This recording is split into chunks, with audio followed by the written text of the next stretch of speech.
एक दिन गौतम बुद्ध अपने शिष्यों के साथ एकदम शांत बैठे हुए थे। उन्हें इस प्रकार बैठे हुए देख शिष्य चिंतित हुए कि कहीं वह अस्वस्थ तो नहीं है।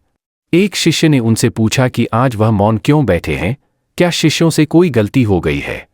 इसी बीच एक अन्य शिष्य ने पूछा कि क्या वह अस्वस्थ हैं, पर बुद्ध मौन रहे। तभी कुछ दूर खड़ा व्यक्ति जोर से चिल्लाया, आज मुझे सभा में बैठने की अनुमति क्यों नहीं दी गई है।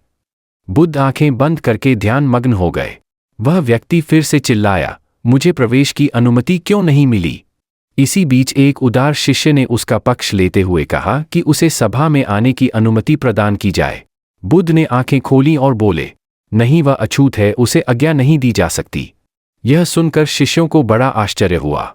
बुद्ध उनके मन का भाव समझ गए और बोले, हाँ, वह अछूत है।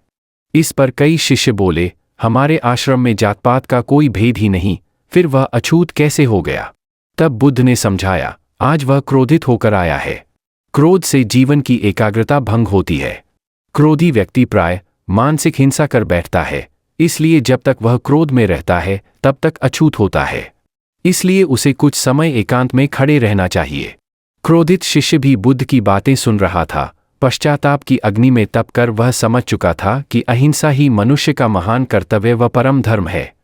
वह बुद्ध के चरणों में गिर पड़ा और कभी क्रोध न करने का प्रण लिया। शिक्षा आशय यह है कि क्रोध के कारण व्यक्ति अनर्थ कर बैठता है और पश्चाताप उसे बाद में होता है, जिसका कोई लाभ नहीं मिलता। इसलिए हमें क्रोध नहीं करना चाहिए।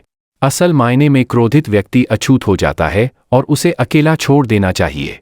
क्रोध करने से तन, मन और धन तीनों की हानि होती है। क्रोध से ज्यादा हानिकारक कोई और वस्तु नहीं है।